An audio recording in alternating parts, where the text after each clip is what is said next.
je m'appelle André Trudel, j'ai 94 ans, j'avais 14 ans. C'était sous le régime de la botte allemande.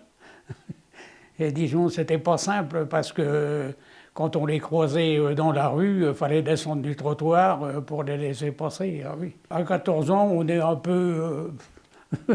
alors, on subissait le coup, c'était tout, quoi. Mais bon. Alors, on avait les papiers de la résistance qui tombaient des avions, tout ça, à ce moment-là, oui, alors on lisait ça. Le 8 août 44, disons, quand on apprenait par la radio qui était brouillée à ce moment-là que les troupes américaines arrivaient du côté d'Alençon, là. Le lendemain, moi, à midi, je me suis pointé sur l'avenue Olivier-Zé, là, et j'ai vu les Américains arriver dans le haut de la côte du pavillon bleu. Tout de suite, j'ai couru à la maison, j'ai dit « les Américains, ils sont là !» Alors tout le monde a redescendu sur l'avenue, et puis ils étaient déjà passés, c'est-à-dire les troupes de choc étaient passées. Il y avait des tanks, et puis de chaque côté de la rue, des hommes armés qui nettoyaient le terrain au passage.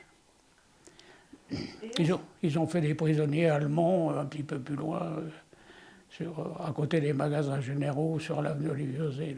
C'était la joie, disons. Et puis tout de suite derrière eux, dans l'après-midi, sont arrivées les troupes du général Leclerc, qui étaient derrière eux. Les troupes de choc, c'était les Américains, et puis derrière eux, il y avait la division Leclerc. J'étais à l'école et justement, j'ai passé mon certificat d'études au moment du débarquement. Oui, puisque le débarquement a eu lieu en juin, et à ce moment-là, les certificats d'études étaient, heureusement pour moi d'ailleurs, parce que j'étais très mauvais en français, et j'y suis toujours d'ailleurs. Il était toujours question de ça. J'ai encore quelques souvenirs de l'époque là, que j'ai conservés. J'avais retrouvé, elle est là, une baïonnette là, qui est là. Vous voyez, regardez, elle est pendue là. J'avais un avantage, moi, c'est que mon père... quand il y a eu l'invasion allemande, mon père a réussi à se faufiler et il est revenu et il a été libéré et réquisitionné chez Renault. Il était à la fonderie chez Renault. Et alors, avec lui, on allait à la campagne, étant donné qu'on était natifs, que mes parents étaient natifs de 15 km du Mans, on allait chercher du ravitaillement dans les fermes là-bas parce qu'ils étaient très connus, quoi. Voilà. Alors, disons qu'on ne peut pas dire qu'on a beaucoup manqué pendant la guerre, ça serait mentir. Il y en avait, disons que le père était prisonnier, tout ça, alors disons que la vie n'était pas très facile. Mais bon, fallait le faire, quoi. C'est-à-dire, je pense que, étant donné les débuts un peu compliqués qu'on a eus, après on avait une joie de vivre qui était intense. Vous savez, quand on a connu les bombardements et puis tout ça, voir les cadavres et tout ça, c'est pas simple pour un gamin. Quand ils sont venus bombarder et qu'ils ont pris tout le polygone c'est un avion qui a été pris en chasse et puis qui était blessé, quoi. Alors il a largué toutes ses bombes et les bombes elles sont tombées dans le quartier des Batignolles. Là, il y avait des morts. Hein.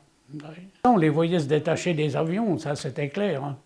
Oui, quand on voyait les avions qui survolaient Le Mans, on regardait, et tiens, ah ça y est, hop, on voyait les bombes qui descendaient. On s'en amusait un peu, disons qu'on était un peu inconscients, parce que vous savez, à ces âges-là, on subissait, c'est tout. Puis, ma foi, puis moi j'avais la chance d'avoir mes parents qui étaient là, alors disons que c'était pas simple. La vie tous les jours n'était pas simple. Hein. Le rationnement des tickets de pain et puis tout ça. D'ailleurs, j'ai le carnet là qui est là. C'était pas... Mais bon. On vivait comme ça et puis on ne se rendait pas trop compte parce que c'était conscient de tous les jours, donc ma foi, il fallait vivre comme ça. Ce jour-là, disons que moi j'étais au bout de la rue parce que par la radio, qui était brouillée d'ailleurs, on savait qu'ils arrivaient sur Le Mans. Alors donc, moi, je me suis pointé au bout de la rue, là, à 12h30, le 8 août, là, et disons que je les ai vus arriver en haut. Alors tout de suite, j'ai couru à la maison et les Américains sont dans le haut de la côte. Alors on était tout contents, on est redescendu, et puis là, les troupes de choc étaient passées, le temps que j'aille à la maison et revenir. Et derrière, ben, il y avait toute la Smala qui était là, quoi. On n'était plus sous la même longueur d'onde, là, c'est le moment de le dire. Eux, ils nous donnaient leurs conserves, des cornets de bœuf, là, des boîtes, et nous, on leur donnait des tomates. Oh, mais j'étais drôlement content. Alors, avec une bonne poignée de tomates, on avait des conserves, plus qu'on en voulait. Ah oui. Ah ben les cigarettes, c'est là que j'ai commencé à fumer, moi. Ça n'a pas été un bien d'ailleurs. Mais enfin bon, j'ai su arrêter quand même à temps. Là, ils nous filaient des chewing-gums, en veux-tu, en voilà. Mais bon. Mais bon. Non, non, mais c'était flamboyant, quoi. On était heureux parce qu'on était libérés de la botte allemande. Mais bon.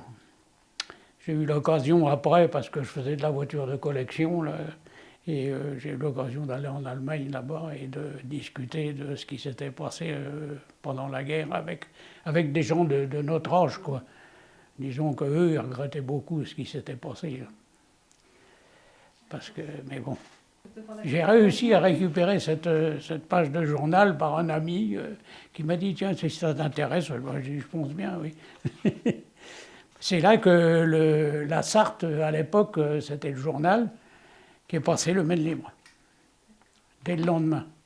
Et ça, c'est le premier journal qui a été apparu tout de suite après la Libération. Ce portefeuille a été fait à la main par ma mère, à l'époque, pour mettre tous les tickets de rationnement, disons, pour avoir les habits, pour avoir les tickets de pain, et puis tout ça, tout était rangé là-dedans, parce que ma mère était très ordrée, alors que moi je suis bordélique. Tu vois, ticket de ravitaillement familial. Et puis alors pour les chaussures, tout ça, enfin tout était rationné, quoi. Ah bah oui, oui. On avait droit qu'à une paire de godasses une fois de temps en temps. Ah oui, il fallait éviter de les escienter. Mais on avait beaucoup de chaussures à clous. Parce qu'à l'époque, les chaussures, c'était des semelles de bois. Et aux semelles de bois, les parents ils mettaient des clous pour éviter d'user le bois, quoi, que ça dure plus longtemps. Voilà. Il y avait des évacués, disons, mais les évacués, c'était dans les zones dangereuses. C'est-à-dire comme par exemple ici au Mans, là, c'était les Batignolles. Ceux des Batignolles, les gamins, il fallait qu'ils éjectent à la campagne. Tandis que nous, on n'était pas en zone dangereuse. Ah non, non. À la Libération, disons, dès le lendemain, il y a les magasins généraux qui sont un tout petit peu plus loin, là. Et dans les magasins généraux étaient stockés tous les habits de l'Africacor. L'Africacor qui était dans nos colonies, là. Alors là, on a été se servir copieusement. Hein. Mon père, il en a porté pendant une dizaine d'années. Non, mais c'était bien parce que c'était des habits couleur sable. Alors ça n'avait rien à voir avec l'armée, quoi. Tous ceux qui étaient vers les usines ou le chemin de fer, ceux-là, fallait que les gamins soient évacués à la campagne. Alors si ils ciblaient des gamins parce qu'il y avait alors, comment c'est qu'on les appelait? Déjà, c'était des femmes qui faisaient office de ça, qui faisaient office de police et qui cherchaient les gamins et qui circulaient dans les zones où ils n'avaient pas le droit. Alors là, disons que c'était pas simple. Mais chacun, disons, essayait de gagner sa vie comme il pouvait. Alors en fait, les femmes qui faisaient ça, elles faisaient ça, c'était pour avoir de l'argent, parce que... Mais bon. Vous savez, la guerre, ça n'a jamais été simple. Pour tout le monde, c'est toujours un désastre. Parce que ce qui se passe en ce moment dans les... Vous savez, c'est pas... Mais bon.